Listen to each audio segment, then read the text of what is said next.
So yan mga kabayan, dito tayo ngayon sa C5 Taguig, Kalayaan mga kabayan. So yan, tapos na ang mga die cut na ginagawa, die cut framing mga kabayan.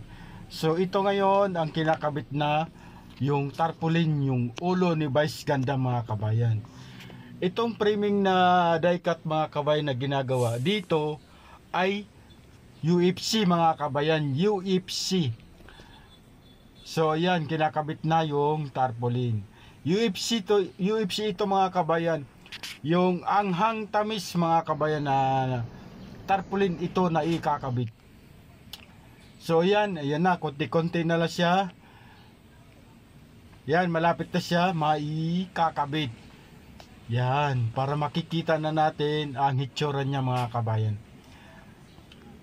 So ayan. Yan yung mga veterano, mga tropa na nag-install ng tarpaulin. Yan.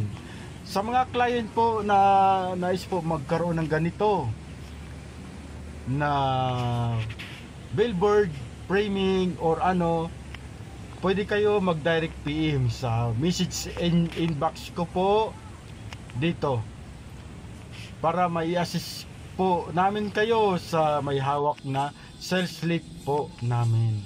Nag-install kami ng mga billboard, bolted man or hindi, rush welding yan. So yan mga kabayan, nakita na natin, ayan na, naikakabit na ang mga tarpaulin. Napakaganda mga kabayan, no?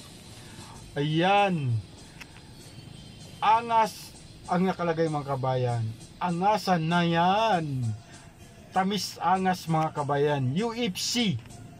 So ayan, kita mo, grabe, anghang tamis mga kabayan. Tingnan naman natin yung pag-install sa ulo ni Vice Ganda. Napakaganda naman mga kabayan, oh. So ayan, oh, kita na yung resulta mga kabayan. Napakaganda ng pagka-install mga kabayan. So ayan na, oh. Ito na ang lahat ang nagagawa sa die cut framing mga kabayan.